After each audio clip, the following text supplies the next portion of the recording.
And then so long as this is not a Blood Rush on the top, we will have the game here. Because even if they have a D-React, they won't be able to cover enough on this pulping.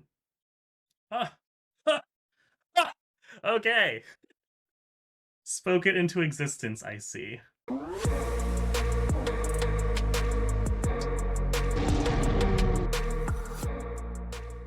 Hey guys, welcome back to the channel. It has been quite some time since my last upload, but I figured since I went 14-0 on KO in my local Blitz skirmishes, I would dip my toes back into the waters of content creation to create a deck tech as I'm continuing to figure out where I want this channel to go and how often I want my uploads to be. Also, I realized I've never actually introduced myself on my own channel. So I am Dex Rhinarceros fan. I am both a FABTCG cosplayer and semi-accomplished FABTCG competitive gamer. Yeah, so without further ado, let's get started. Okay, so the reason why we're playing KO, truthfully, is this armor suite. This armor suite is disgusting for the Blitz format. If you tally up all of KO's armor across Apex Bonebreaker, Savage Sash, Scabskin Leather, Scowling Fleshbag, we get roughly we get 10 points of value on just block alone. 11 if you want to include the Savage Sash second block, which I highly don't recommend doing. Then if you get any value off of your Scowling Fleshbag, so like if you intimidate a card that your opponent was going to use that turn, or if you get any of your if you use any of the might tokens that you generate with the Apex Bonebreaker, that's 2 to 7 more value roughly that you get just from your armor alone. And those numbers are crazy. If you have if we're getting like 15 points, let's assume low, let's assume we're getting 15 points of value from our equipment. That is functionally like we're starting with 5 extra cards against our opponents that we just get to block with, and preserve our hand. That is absurd. That is so strong in a 20 life format. So I would say KO is very strong, and likewise, I think Leviah is very strong as well. So because of our armor suite, we're able to preserve our hands for a lot longer than our opponents are typically. And when our hands for KO are consistently sending 12 to 17 points of damage, it's very likely that we're going to eat through their hand, eat through their life total, eat through their armor a lot faster than they're going to do to us. We're impacting their offense at a speed much quicker than they can impact ours, if that makes sense. So our high priority cards are to set up Go Again. So whether that is through gaining agility tokens through Clash of Agility, Agile windups, or if it is gaining the natural Go Again from pulping, gaining the Go Again for wild rides, and for Blood Rush Bellows, those can be all Go Again enablers. The deck really is designed to just to present 12 to 17 damage to your opponent as frequently as possible. The cards that I think are very flexible at the moment are the 2 Skull Cracks. These are just a consistency piece, so I could see these becoming something like a runner runner. But the downside to something like runner runner is that you're almost never going to get the full 6 into claw into 6 power attack with runner runner, because runner runner doesn't turn on your claws Go Again. So I opted for Skullcrack over. I think some of the popular Kayo decks are currently in Blitz are currently running Runner Runner. Additionally, I have Reincarnates, mostly because my meta tends to be a little bit slower. My meta tends to lean towards like blocking, towards a fatigue style of deck. I just don't want to run out of cards in deck. And this is partly an anti-fatigue measure, but KO's Smash Instinct is also a very good anti-fatigue measure, and it's very unlikely that you as KO are going to be fatigued anyway, simply because KO's cards ask for so much from your opponent. Typically, you're sending Bare Fangs for 8, and your opponent has to either give you 2 or 3 cards. So you are winning the card value trade there, even with the draw discard from the Bare Fangs ability. In terms of sideboard, I feel like I haven't actually needed very much outside of the arcane matchups. So the Null Rune and the Skullhorn are nice for presenting AB3. We additionally have Spellfray Leggings for an extra point of Spell Void against Blaze. I really like Snag into the Earth Heroes. as well as into any number of assassins you might run into. And then similarly, no fears. I really like no fear for cards like Felling of the Crown, and anything Terra might be wanting to throw to you, like Thumps, right? Um, but it is important to note that every card you bring from the sideboard will lower your 6 count density. So it increases your miss chance with wild rides and pulpings. So that's just something to keep track of as you play. Also, something I found a lot of success with actually is pitching a Blood Rush early.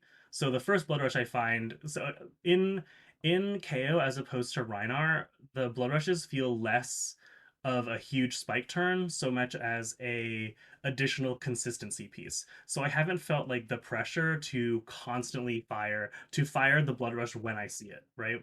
Or to like set up to be so patient to set up for Blood Rushes.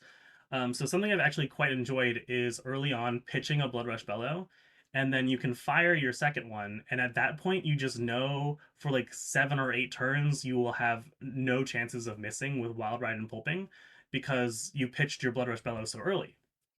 Um, and then you have the Blood Rush Bellow later in the game as an anti-fatigue tool that you've like spent that you didn't have to like work very hard to set up. Other things of note: the easiest thing to side out is this Clash of Agility. Usually, if I'm never bringing in all 4 of these cards, usually I'm only bringing in 2.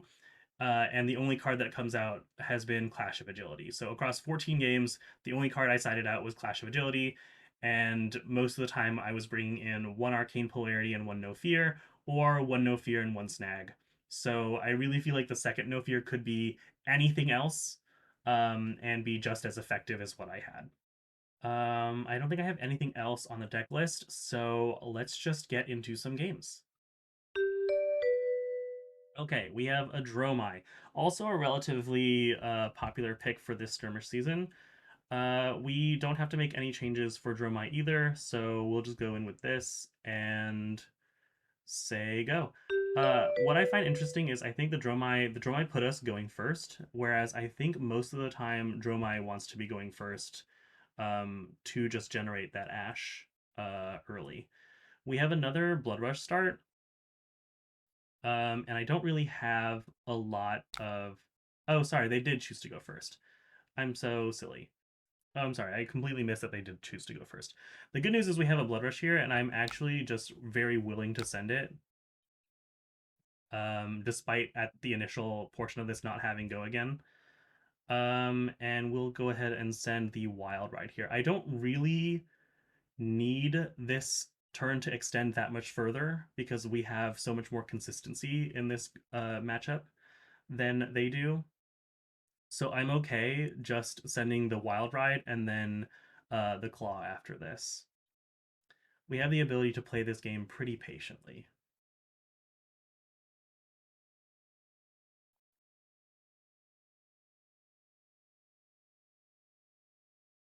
I think this is a very interesting set of blocks here. If it were me, I don't think I would give the Dragon Scalar Flight Path this early. But it's clear they want to do something with this big hand, so I'm inclined to let them. I'm just going to send the Claw and pitch Clash of Agility near Bear Fangs, so in case we get to second cycle, those 2 cards will be right next to each other with a blue and be very playable. Okay, we have a sink below. Let's see if they're electing to sink a card.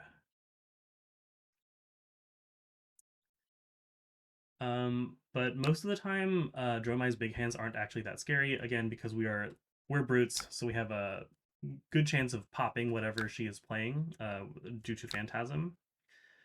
But it's also the big hands I assume are tome turns, so we'll see what happens here. But we have the 1 popper at the moment. I would be much happier with 2, just in case this is a Vincerikai drop. But otherwise, I'm pretty happy with what's going on here. Pitching Chromai is interesting. We'll see where this goes. Okay, yep, Dominia. Sorry, did I say Vincerikai earlier? Because I meant Dominia. Dominia is actually horrifying. Dominia Miragai is quite good for them, I would say. So this is Dominia, no Phantasm.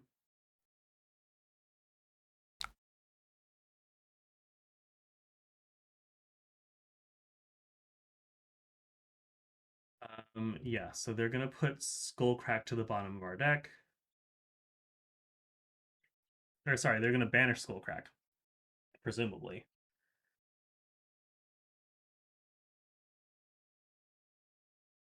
But we actually have game into this. Um, because what we can do is we can discard the agile windup, pop sash, and go. Oh, sure. I think we can still do the plan. So we can discard agile windup, pop sash, and go. Um, that's not actually quite that good because I don't have the might token.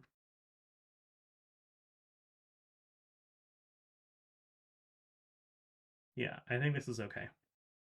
I'm not thrilled by how that turn went for them because it was quite good. But their balance is out of the way, and that should be fine. I think I'm actually just going to, yeah. As much as I don't want to suffer Miragai to live, I think I'd rather get rid of Dominia. So let's go attack into Dominia.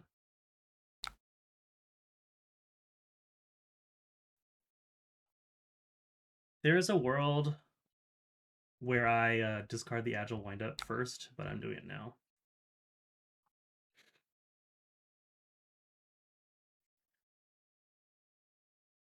Because we can afford to give them a little bit of block and then use our Claw Swing to take care of Miragai next turn.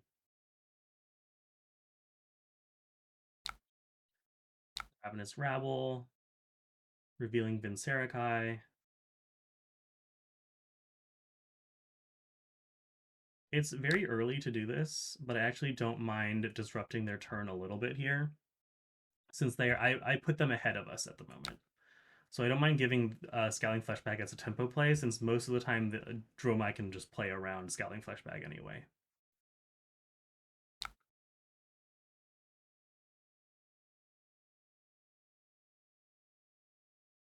What I'm expecting to do here is hopefully keep this hand and then send Claw into Swing Big.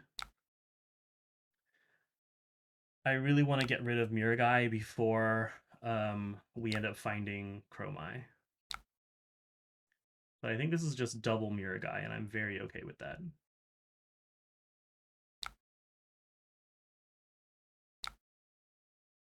Because it means I get to get rid of both of them right now.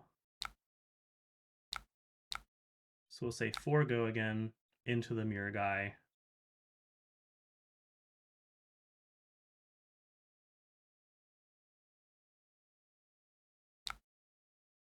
And then I actually want to Arsenal the Swing Big, so I'm going to send Smash Instinct into the Miragai. And that way we can save our Agile Windup for later, and we have a really big Swing Big into the Arsenal. This is a great hand. We can pop with one of these, probably the Savage Feast, and then send the Wild Ride, and hopefully chain the Wild Ride into the Swing Big. Oath of Loyalty, good card. I am still not feeling very pressured by this, and I would rather save my armor for the Kyloria block. So I'm just going to take the 4 from Oath of Loyalty here.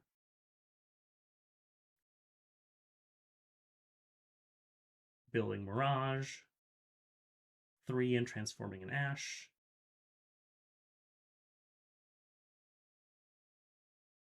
Here, I think I will. If the next thing is a dragon, I will likely pop it, but I do want to preserve a little bit of my life total because I don't want them to just be able to play Burn Them All or Asvli and chip me down with AB. So I'll give with Arcane. So I'll give Savage Sash here and then see what they want to follow this up with.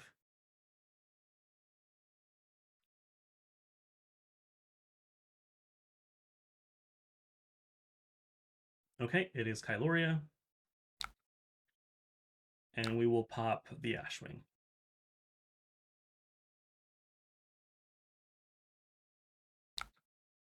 Okay. From here, we send the Wild Ride. We're going to attack Dromai. Draw and discard the Swing Big, which is a little unfortunate. But we can still send the Swing Big afterwards. So we are pressuring lethal right now, which will likely earn us the block of Flamescale Furnace.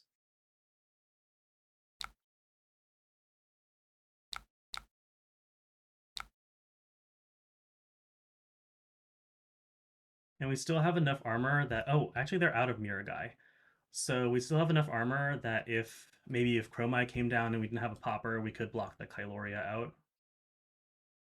But I'd say we're in a pretty good spot here. I think I was a little aggressive with the Scowling Fleshbag play, but I'm pretty okay with where that put us. So overall, not upset. We still have one more Ravenous Rabble and one more Oath of Loyalty to get through as well. So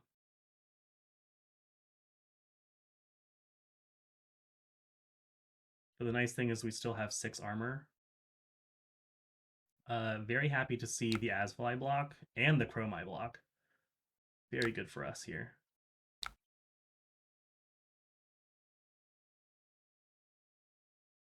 This is a pretty good hand. I'm inclined to just give Sash on this next turn. Give Sash, pop Sash, I mean. Snatch 4, go again. Never mind. I'm changing my mind on giving Sash, or on popping Sash. I was going to do it if we could play the Savage Feast off of maybe this Wild Ride or Bare Fangs. But since the rest of our hand, like, super doesn't block, this is actually kind of problematic, right? Because they have 4 go again, they're going to send the Kyloria afterwards, potentially. This hand is actually kind of a disaster, but we'll do something like this. We'll block 4 here, not get the value off the Bonebreaker, and then we can pop Kyloria if Kyloria attacks.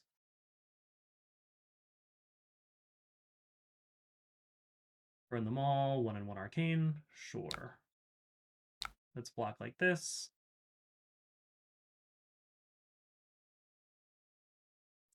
There was potentially a point to blocking with Bonebreaker again there, just to get the additional Might token, but I don't think that would be worth it. Here, I'm debating popping Sash. So if you pop Sash, Pulping becomes a 1 cost, and then we can play any other 2 cost attack that we draw off the top, which is quite nice. So I think I'm going to do that just to pressure as much as possible, especially because they have a Burn Them All live now. So let's go Burn Them All, or sorry, Pulping. We're going to draw and discard the Bare Fangs. And this is actually the worst draw we could have had, which is Wreck-A-Romp, which we can't play. But we can at least fire the Claw after this, which is fine. But not really how I was hoping to use my Sash turn here. Okay, we have a Sink Below. And taking some damage.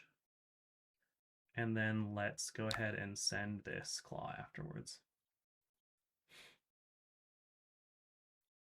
So a little unfortunate that they're only going down to, if they take this, they're only going down to 2 here. Okay, have them at 3, which is out of Reckless Swing range, but they don't know that we're not playing Reckless Swing. This is a nice hand. That is just 6 damage. I'm actually really okay with this because they have no more armor. So if this Pulping hits, we just win the game on the spot. So I think I'm actually going to block, like, with this, the Agile Windup, and the Reincarnate, maybe.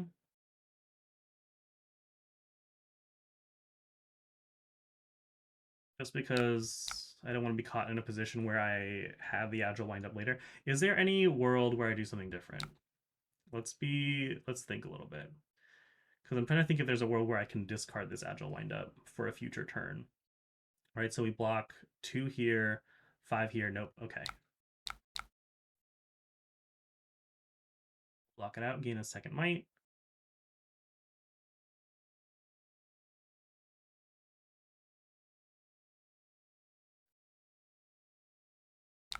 And then so long as this is not a Blood Rush on the top, we will have the game here. Because even if they have a D-React, they won't be able to cover enough on this pulping.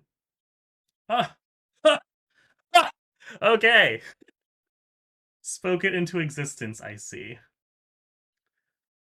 Well, now they can cover it and won't die, which is unfortunate for us. But such is the nature of pulping and wild ride. The good news is they're likely going to have to give us 3 cards here, and what are they really going to do off of 1 card? Which is nice.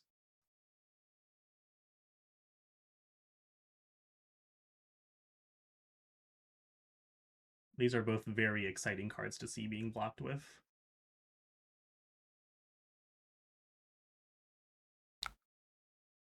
Can't believe we flipped over the Blood Rush Bellow there. So unfortunate. Okay. Um, there's actually no world where a Beast Within can kill us from where we are, so I'm gonna block with 1, and then I'm gonna send the Wild Ride to guarantee discard the other one. So we'll go Wild Ride, pitch, get 2 cards, and now we can actually go Claw into Run Roughshod for hopefully lethal here. Because that's 5/3/5, which should be inconvenient enough for them to not be able to cover nicely.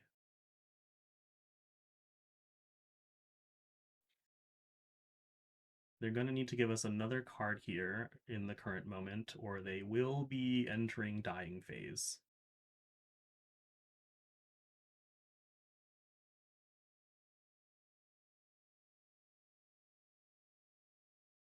I still can't believe that Leviah just like bailed and like took the win. It was like absurd. Send the claw for 3, asking for another card here. Okay. And then we will send 5 more damage. And get him for Xaxes. Nice! Sweet game. Let's do one last one. Ideally, we see... I'm kind of hoping for like a wizard or an arcane matchup here so we can showcase. Nope. Okay, solitary confinement. This is another matchup where we bring in very little. I think I'm going to actually bring in 1 no fear potentially to eliminate their hand disruption. But actually, it's not as good as one might expect because most of the time when I want to be playing this card, there's still a window for them to flick Knives a Dagger at me. So I'm actually just going to run this as is, I think. There's a world where we could bring in the snag. Yeah, I like that. I'll bring in 1 snag over 1 reincarnate, and then we'll call that a day. Okay, so they take in the play. So if they do nothing, I will be discarding this Agile Windup. We do have 6 block worth of cards, which is nice. I will be blocking this.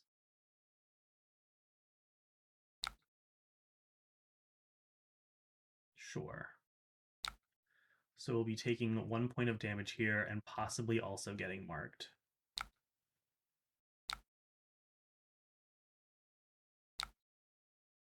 Yep, they're throwing a dagger at us.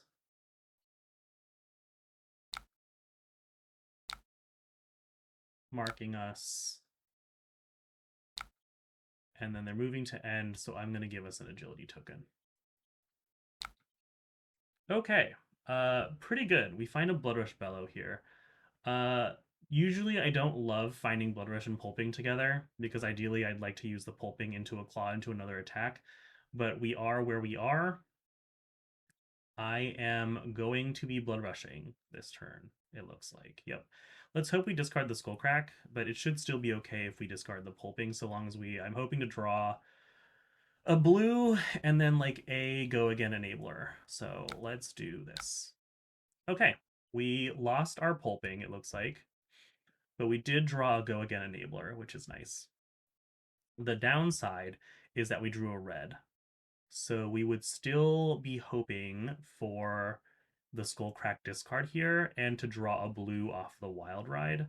I'm tempted to sash, but I'm going to keep the sash intact because we're so early into the game.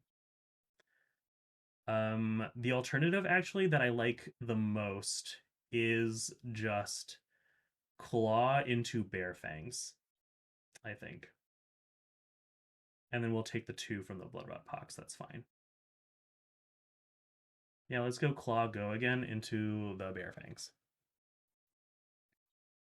And then we can arsenal pretty comfortably whatever we draw. Ideally, it's not like a Wrecker Romp. But otherwise everything should be fine. We could also send the Skullcrack for 2 less points of damage and arsenal the Bear Fangs, but because assassins have a reasonable amount of arsenal disruption, I am feeling more incentivized to just throw the Bear Fangs now. Okay, we draw and discard the Run Roughshod, which is fine.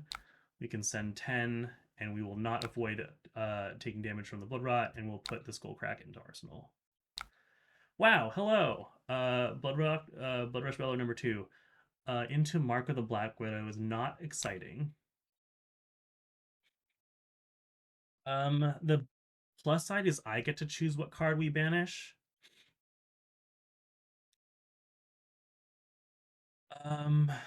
So I could just choose to banish the Wrecker Romp.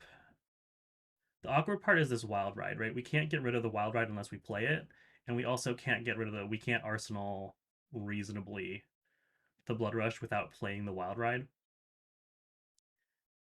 So I'm tempted to give Scowling Fleshback here, but they have 4 cards, so I'm kind of more interested in blocking with 2 pieces of armor and then snagging this Mark of the Black Widow if they pump it.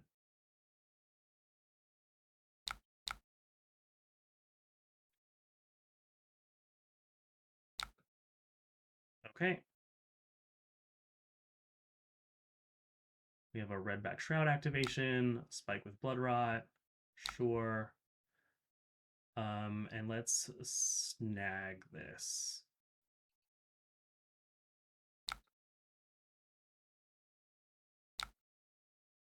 Six Infect is fine.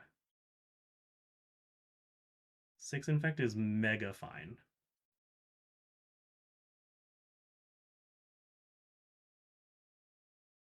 Sure, give it Go Again. Isolate is less fine. But I think I'm okay just doing this. Well, this catches a reaction from them. But I think it's like not the end of the world if this isolate hits. But I would rather it didn't, so I could fire this Blood Rush in peace.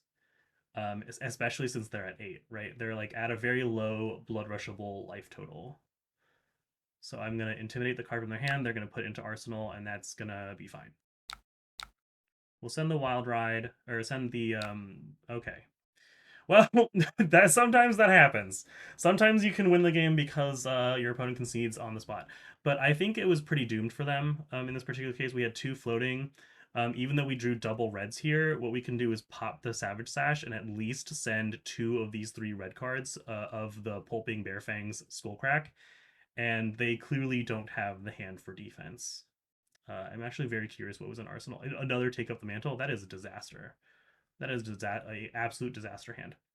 Well, anyway, hopefully this was kind of a good showcase of what you can just do with the KO deck, where you just run at your opponent and do present 12 to 17 damage a turn. And as you can see, the assassin gave us all of their armor, and we are sitting here still with 1, 2, 3 armor left over, or 4 armor left over if we like so needed it, right?